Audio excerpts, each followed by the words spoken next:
الحمد لله رب العالمين والصلاة والسلام على سيدنا ومولانا محمد وعلى آله وأزواجه وذريته أجمعين. اللهم ربنا زدنا علما وعملا وإخلاصا. اللهم أرنا حقائق الأشياء كما هي. اللهم أرنا حقائق الأشياء كما هي. اللهم أرنا الحق حقا وارزقنا اتباعه وأرنا الباطل باطلا وارزقنا اجتنابه. اللهم صل صلاة كاملة وسلم سلاما تاما على سيدنا محمد الذي تنحل به العقد وتنفرج به الكرب وتقضى به الحوائج وتنال به الرغائب وحسن الخواتيم ويستسقى الغمام بوجهه الكريم وعلى آله وصحبه في كل لمحة ونفس بعدد كل معلوم لك. اللهم في هذه اليوم المبارك يوم الجمعة فرج عنا وعن إخواننا في غزة. اللهم نفس كربنا وكربهم وثبت أقدامنا وأقدامهم والطف بنا وبهم يا أرحم الراحمين. وصلى الله تعالى على رسول خير خلق محمد وعلى آله وأزواجه وذريته أجمعين برحمتك يا أرحم الراحمين. بسم اللہ الرحمن الرحیم. یہ آثار التنزیل 2 جلدوں میں ایک کتاب ہے. پاکستانی عالم ہیں جو میرا خیال ہے تھے، حال ہی میں ان کا انتقال ہوا ہے میرا خیال ہے، ڈاکٹر علامہ خالد محمود صاحب.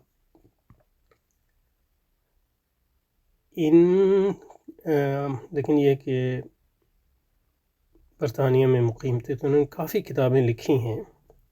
بدقسمتی سے یعنی میں واقف نہیں تھا ان سے، تو ابھی ہی پڑھنا شروع کیا. لیکن یہ کہ بعض دوستوں نے کہا تھا کہ وہ کوئی ان پر نمبر شائع کر رہے ہیں، خصوصی نمبر کسی رسالے کا، تو انہوں نے حکم دیا تھا کہ ان پر کوئی مضمون لکھو. تو میں نے جو اس میں چنی ہے، سیکشن جو چنا ہے وہ اس کتاب کا یعنی مقدمہ یا پہلا حصہ ہی ہے. کچھ صفحات ہی ہیں جس میں انہوں نے عقل پر بحث کی اور ہدایت پر بحث کی. تو انشاءاللہ اس کا مطالعہ کریں گے، کیونکہ ایک دوسرا مضمون امام غزالی کے نظریہ عقل پہ بھی کام کر رہے تھے اور لکھ رہے تھے، تو اس لیے عقل کا ہی موضوع چنا تھا کہ جو امام غزالی پہ کام ہے اسی کے تناظر میں یہ مضمون لکھا جائے. تو کیونکہ میں ان کے کام سے بالکل واقف نہیں ہوں، تو اس لیے انشاءاللہ اس کو یہاں پڑھیں گے. اور یہ مطلب تاکہ یہ جب میں مضمون لکھنا شروع کروں تو اس کے لیے کچھ ذہن بنا ہوا ہو. تو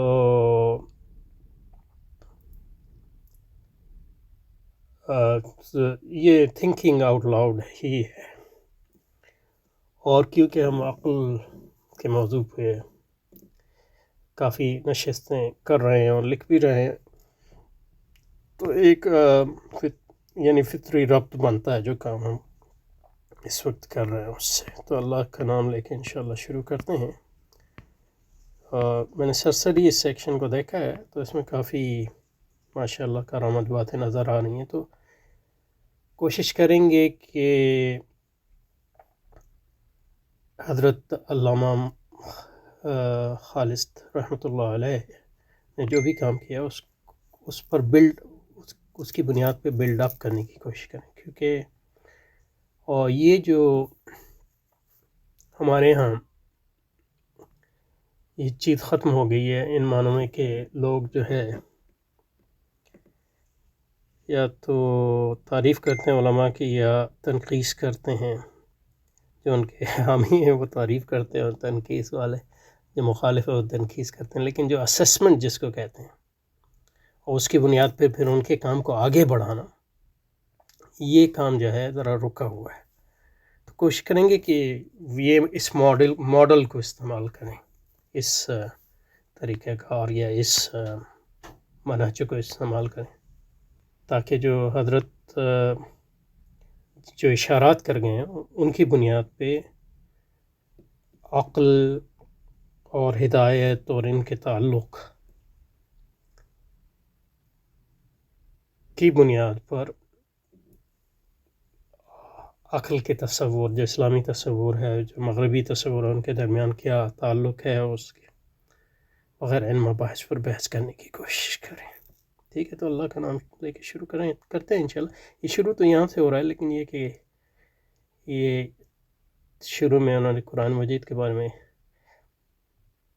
یہ آیت شریفہ اور اس کا ترجمہ سید احمد کبیر رفاعی رحمۃ اللہ علیہ کا قول نقل کیا ہے. تو کیونکہ عقل اور ہدایت اور قرآن ہدایت ہے، تو ایک برکت کے لیے اس کو پڑھیں گے انشاءاللہ. پھر جو ہے سیکشن جو ہمارا ہے اس کی طرف جائیں گے. اچھا جی، تو پرتوے حسنت نہ گنجد در زمین و آسمان، در حریم سین حیرانم کہ چو، در حریم سین حیرانم کہ چون جا کردئی تعارف القرآن. اب یہ اس سے تھوڑا مجھے زبان، یعنی میں کوئی اہل زبان میں سے تو نہیں ہوں، لیکن یہ کہ اردو زبان کی حفاظت علماء نے کی، اس میں کیا شک ہے. ورنہ اردو زبان جو ہے، یعنی ہمارے برصغیر میں اردو زبان کا فروغ تو انگریزوں نے دیا، اور پہلے کالج بھی بنائے. ان کا مقصد یہ تھا کہ اردو سے عربی اور فارسی کو نکال کے ایک نئی زبان ایسی جو عربی اور فارسی کے الفاظ اس میں نہ ہوں. تو علماء کا اس میں بڑا کردار ہے، اور علامہ اقبال رحمۃ اللہ علیہ کا بھی بڑا کردار ہے ان کی شاعری کا، کہ اردو کا جو تعلق ہے عربی زبان سے اور فارسی زبان سے اس کو برقرار رکھا. لیکن اس کے ساتھ ساتھ یہ بھی ہے کہ جو فطری اردو کی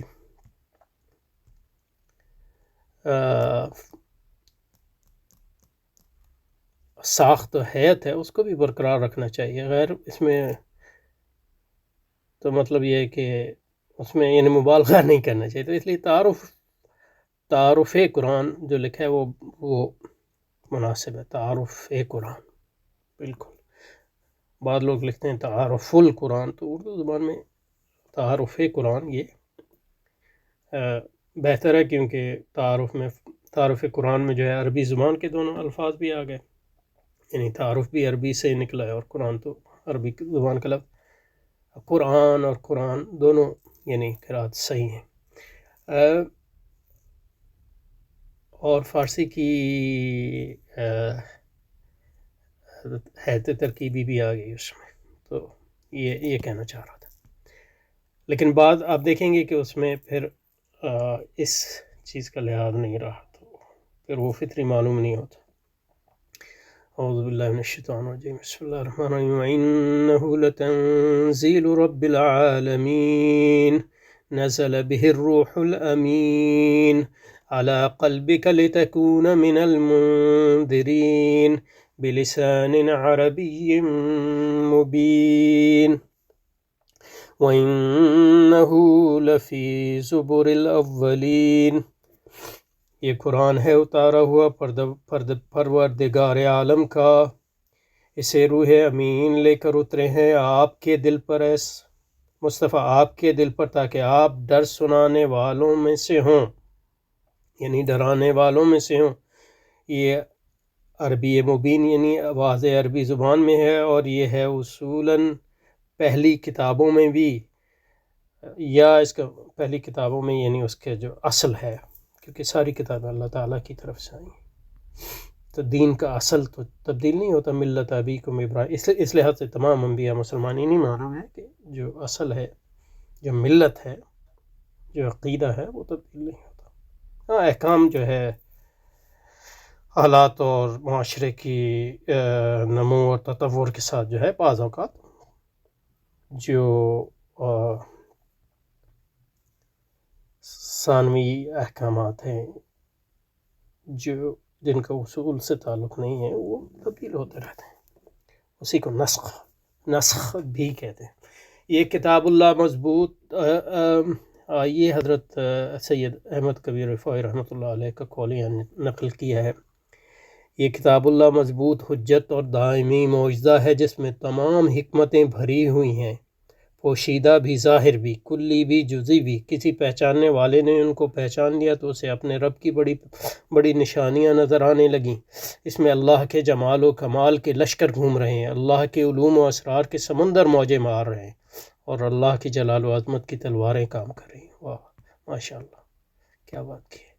اچھا جی، تو یہ اب اس سیکشن کی شروع کرتے ہیں آہستہ آہستہ انشاءاللہ۔ تو اس میں کافی نشستیں کریں گے انشاءاللہ، آہستہ آہستہ بڑھیں گے۔ تو ہو سکتا ہے حضرت علامہ صاحب کی برکت سے ہم پر اللہ تعالیٰ کچھ ایسی چیزیں کھول دے جو پہلے نہیں کھلی تھیں، تو اس نیت سے ہی پڑھیں گے انشاءاللہ۔ اچھا جی، اب ضرورت القرآن، یہاں مطلب یہ ہے کہ اگر مجھ سے پوچھا جائے تو میں کہوں گا ضرورت قرآن، کیونکہ ضرورت القرآن جو ہے عربی اردو زبان میں فطری معلوم نہیں ہوتا۔ الحمد للہ وسلام علی عبادہ الذین اصطفیٰ والصلاة والسلام علی سیدنا و مولانا محمد وآلہ وازواجہ وذریتہ اجمعین، اما بعد۔ ضرورت مند کون ہے؟ جس کو قرآن کی ضرورت ہے۔ اس کی ضرورت انسان کو ہے جو اشرف المخلوقات ہے۔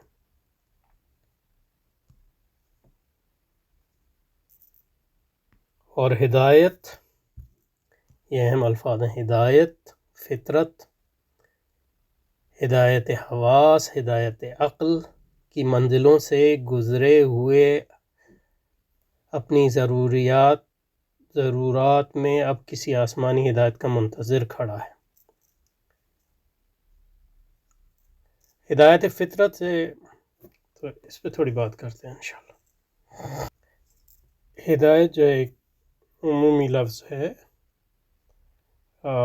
جس کو انگریزی میں گائیڈنس کہتے ہیں، اور یہاں حضرت نے جو ہے ہدایت کی اقسام سے شروع کیا۔ تو ہدایت فطرت کا مطلب ہے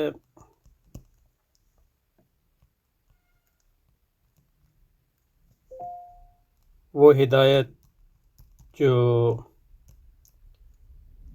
انسانی ساخت اور حیت سے متعلق ہے۔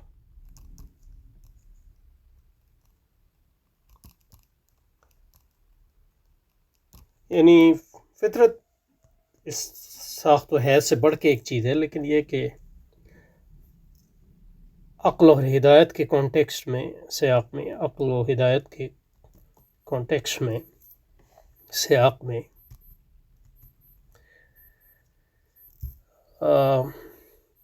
جب ہدایت کا تعلق ہم فطرت سے جوڑیں گے تو اس کا مطلب یہ ہے کہ اس میں بنیادی ایک جو چیز آتی ہے انسٹنکٹس، جبلتیں، اور جبلتوں کا تعلق جسم سے ہے، لیکن جہاں عقل کا جہاں تک تعلق ہے وہ ذہن کی حیت اور ساخت، ذہن کا جو بنیادی اسٹرکچر ہے، اور اس میں بنیادی استعداد بھی آ جاتی ہے۔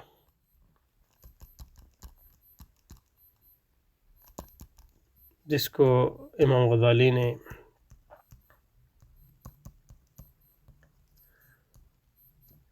رحمۃ اللہ علیہ نے احیاء العلوم میں غریزہ کہا ہے، یعنی استعداد۔ گو کہ غریزہ جو ہے عموماً شاعرہ وغیرہ اس لفظ سے پرہیز کرتے تھے، کیونکہ یہ ایک فلسفیانہ اصطلاح بھی ہے، اور اس میں جس کا یونانی اصطلاح کا ترجمہ ہے بیسیکلی غریزہ، اور اس کی جو یونانی خاص طور پہ ارسطو کے فلسفے میں جو اس کے معنی ہیں وہ شریعت سے متصادم ہیں ان معنی میں، لیکن امام غزالی نے غریزہ استعمال کیا یعنی لغوی معنی میں استعداد، بنیادی استعداد۔ تو یہ فطرت کا تعلق انسان کی ذہنی استعداد سے. اور ذہن کی جو استعداد ہے اس کے دو پہلو ہیں. ایک جو ہے وہ مواد یعنی کانٹینٹ سے اس کا تعلق ہے، دوسری کا تعلق جو ہے حیت سے. تو یہ دونوں طرح کی استعداد جو ہے وہ ہدایت فطرت سے آتی ہے. اور یہ استعداد جو ہے جب انسان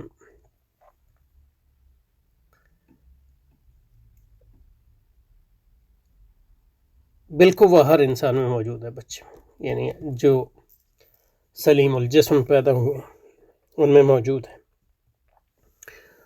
اور جب وہ بڑا ہوتا ہے بچہ اور اس کے حواس جو ہیں انٹریکٹ کرتے ہیں، تعامل کرتے ہیں اپنے ماحول سے، تو یہ جو بالقوہ یہ پوٹینشل جو ہے وہ بالفعل بن جاتا ہے، یعنی ایکچوالٹی بن جاتا ہے. تو یہ استعداد جو ہے، چاہے وہ مواد اخذ کرنے کی استعداد ہو یا حیت، اس مواد کو حیت دینے اور صورت دینے کی استعداد ہو، وہ جو ہے ایکچوالٹی یا بالفعل استعداد میں تبدیل ہو جاتی. تو یہ استعداد جو ہے ہدایت اللہ نے ہر انسان کو دی ہے، فطری، اس کو فطری ہدایت کہتے ہیں. کیونکہ اللہ تعالیٰ یعنی عموماً جو ہے اللہ تعالیٰ جو ہدایت دیتا ہے اپنی مخلوق کو، اس کو دو ہدایت کو دو یعنی کئی تقاسیم تقاسیم لفظ صحیح ہے کہ نہیں ہے، کئی قسمیں ہیں. یعنی قسمیں یعنی لفظ جو میں استعمال کرنا چاہتا ہوں وہ تقاسیم ہی ہے، کیونکہ قسموں سے وہ مطلب ادا نہیں ہوتا. کیونکہ میں جو کہنا چاہ رہا ہوں وہ ہے کلاسیفیکیشن. تو ہدایت کی کئی پہلو سے کلاسیفیکیشن ہم کر سکتے ہیں، لیکن ایک جو کلاسیفیکیشن یا تقسیم ہے وہ ہے اللہ کی کونی ہدایت ہے اور دوسری اس کی شرعی ہدایت ہے. تو کونی ہدایت جو ہے اس کے کونی عوامر سے ہے، اس کو ہم کازمک لوز کہتے ہیں.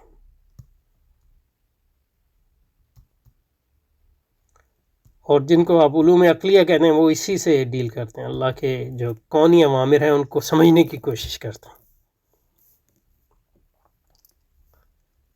اور جو اللہ تعالیٰ پاک کے شرعی عوامر ہیں یا اس کے لیجسلیٹو کمانڈز ہیں وہ وحی کے ذریعے میں وہ کتابوں میں آئے ہیں اور قرآن مجید. تو اس لیے کہ قرآن مجید جو ہے کتاب ہدایت،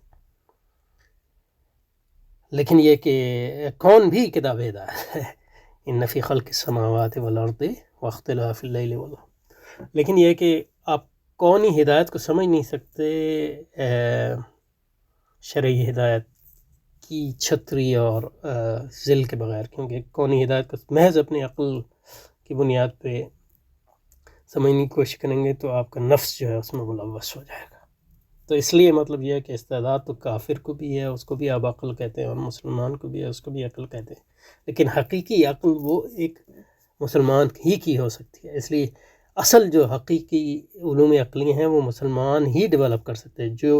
جو عقل نور نبوت سے منور نہ ہو وہ عقل جو ہے وہ شیطانی عقل ہے بنیادی طور پہ، الا ماشاء اللہ، الا من رحم ربی. تو یہ ایک بنیادی بات ہے. اور اس کونی ہدایت کے اندر نیچے جو ہے فطری ہدایت آتی ہے، پہلے جو فطری ہدایت.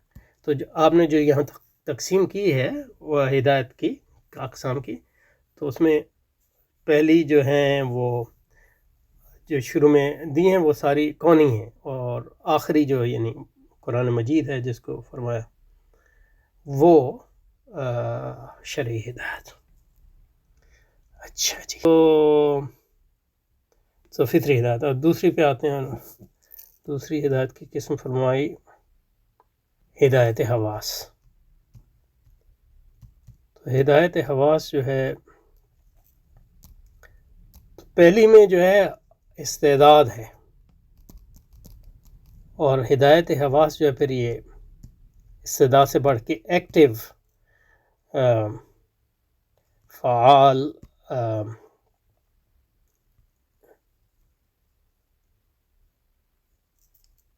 فعال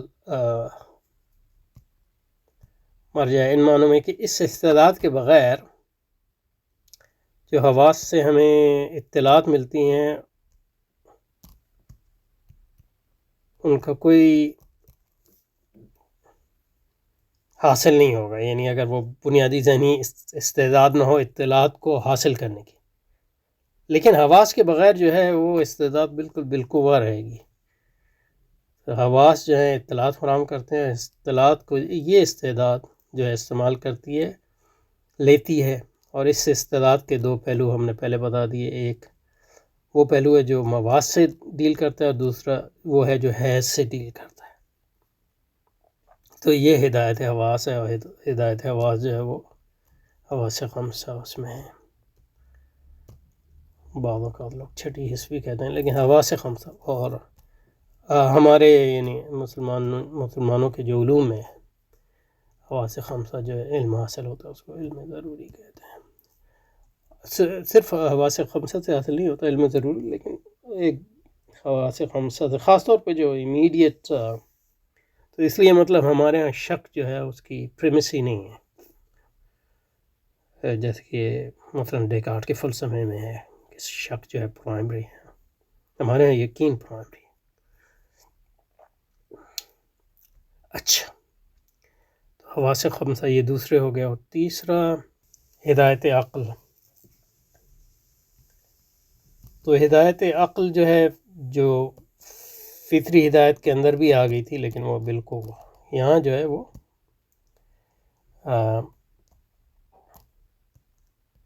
بالفعل.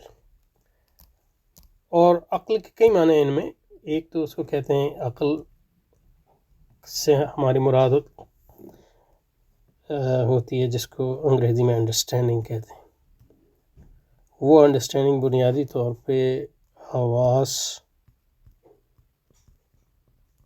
اور فطرت ہدایت کے درمیان انٹریکشن کا کام کرتی ہے. اس سے بنیادی سمجھ جو ہے متعین ہوتی ہے. اس کے بعد عقل کا مطلب جو ہے استنتاج کی قوت،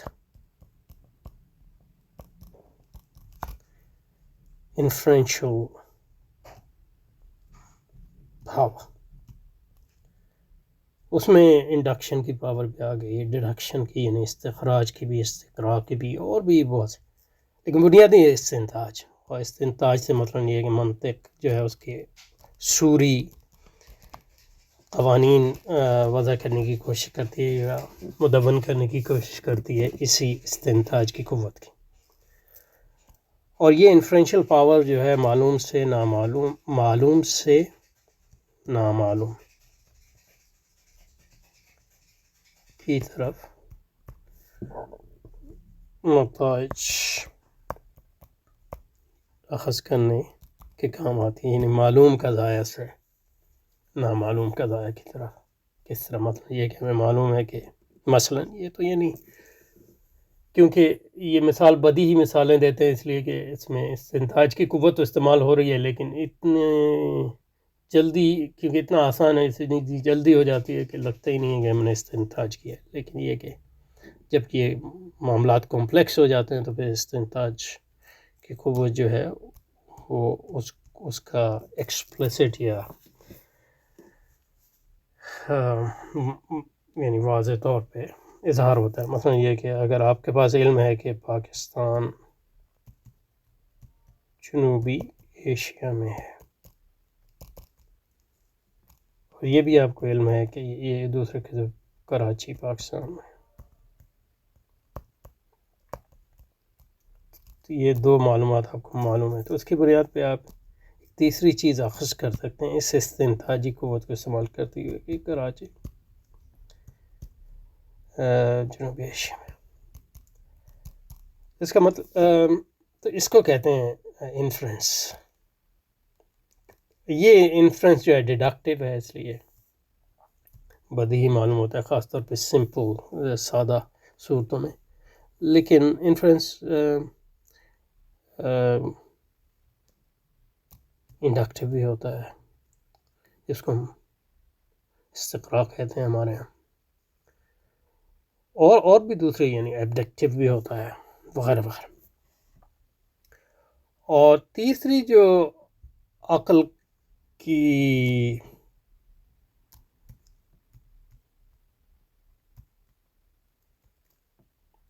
کا فنکشن ہے، دو بیان کیے، ایک تو انڈرسٹینڈنگ ہو گیا، دوسرا انفرنس، تیسرا وہ ہے تصورات، جس کو انگریزی زبان میں آئیڈیاز کہتے ہیں. تو آئیڈیا جو ہے تصورات کو تو کانسیپٹ بھی کہہ سکتے ہیں، تو کانسیپٹ کا تعلق جو ہے انڈرسٹینڈنگ سے، لیکن آئیڈیاز کا تعلق عقل سے ہے. مثلا یہ کہ خدا کا تصور، آخرت کا تصور، روح کا تصور، کائنات کی ابتدا کا تصور، کائنات کے یہ تصورات کہاں سے آئے؟ تو لوگ کہتے ہیں کہ یہ جو ہے جس بنیاد پہ عقل جو ہے عقل ہے ان تصورات کو بناتی ہے، کیونکہ وہ اس کی کئی وجوہات ہو سکتی ہیں، لیکن ایک وجہ جو کاننے کی ہے وہ یہ ہے کہ انسان کی عقل میں یہ، اور ارسطو نے بھی کہی ہے، عقل میں یہ فطری لانگنگ یا فطری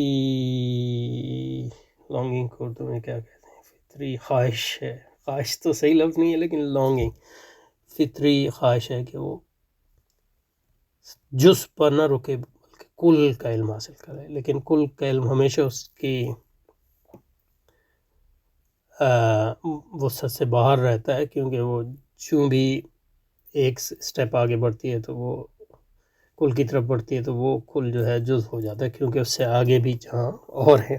یعنی عقل اپنی فطرت کے اعتبار سے جو ہے all encompassing in the sense that it wants to know everything, but that's its instinct, but in reality it can't know everything. اور اسی سے مطلب ہدایت کی ضرورت، دوسری قسم کی ہدایت کی ضرورت، دوسری قسم کی ہدایت کی ضرورت جو ہے وہ مترشح ہوتی ہے، اور وہ ہے ہدایت شرعی، جس کو ہم نے کہا یہ ہدایت وحی، اور قرآن جو ہے اس کی آخری فائنل شکل ہے. تو یوں عقل اور نقل اور قرآن اور عقل کے درمیان جو تعلق ہے، اور جو ہدایت کی کونی قسمیں شرعی قسموں کے درمیان جو تعلق ہے وہ واضح ہو گیا، یعنی کم از کم بنیادی اس کی ایک سوچ مل گئی. تو یہاں رکتے ہیں، انشاءاللہ اس کو جاری رکھیں گے. السلام علیکم.